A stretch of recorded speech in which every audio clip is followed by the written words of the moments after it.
সংবাদের শুরুতে আপনাদেরকে জানাচ্ছিলাম যে ত্রয়োদশ জাতীয় সংসদের প্রথম অধিবেশন শুরু হচ্ছে আজ বেলা 11টায় অধিবেশন শুরু হওয়ার কথা রয়েছে। আমরা সংসদ ভবনের নিরাপত্তা ব্যবস্থা সম্পর্কে একটু জানবার চেষ্টা করব। আমাদের সহকর্মী রমিজ হোসেন এই মুহূর্তে আমাদের সাথে যুক্ত হচ্ছেন।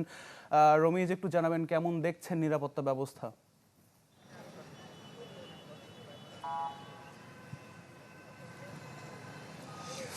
আতিক, সকাল থেকেই আমি যখন এই রাস্তা দিয়ে গেছি, অর্থাৎ 8টার কিছু আগে পরে এখানে দেখেছি পুলিশ এবং অন্য আইনশৃঙ্খলা রক্ষাকারী বাহিনীর যে সমস্ত সদস্যরা আছে, বিশেষ করে বিজিবি এবং আনসার সদস্যরা, তারা কিন্তু এই অঞ্চলের বেশ তারা এই প্রবেশ পথ দিয়ে আসলে যারা প্রবেশ করছেন তাদেরকে কিন্তু তল্লাশির মধ্যে দিয়ে যেতে হচ্ছে।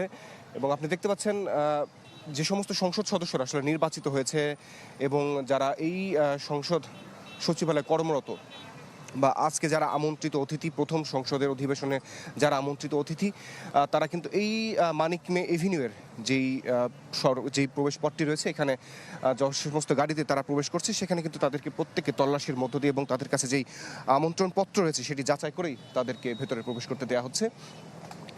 সকাল থেকে আমি দেখেছি বেশ কিছু সংসদ সদস্য, অর্থাৎ বাংলাদেশ জাতীয়তাবাদী দল বিএনপি এবং বাংলাদেশ জামাত ইসলামীর যে বেশ কয়েকজন সংসদ সদস্য এবং মন্ত্রী পরিষদের কয়েকজন সদস্যও কিন্তু এই পথ দিয়ে তারা ভেতরে প্রবেশ করেছে, যেহেতু বেলা 11টায় এই সংসদের প্রথম অধিবেশন শুরু হবে।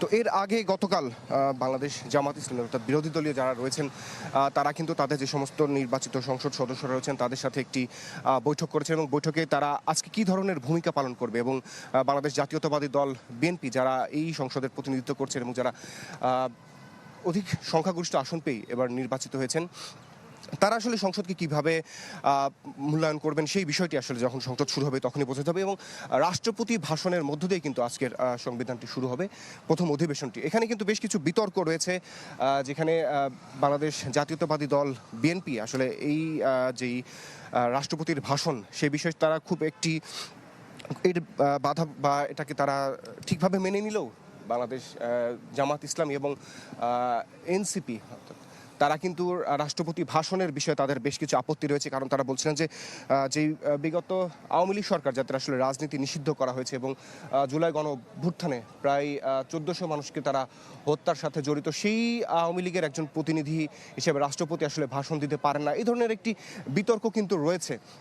তো যখন সংসদ শুরু হবে আসলে, যদিও জামাত ইসলামের পক্ষ থেকে কালকে বলা হয়েছিল যে তারা রাষ্ট্রপতির ভাষণের ক্ষেত্রে আসলে তারা কী ধরনের ভূমিকা পালন করবে সেটি আজকেই তারা সেটা শুরুতে তারা আসলে জানাবেন, কিন্তু এখন পর্যন্ত তারা আসলে কী ধরনের ভূমিকা নেবে সেটা আসলে বোঝা যাচ্ছে না।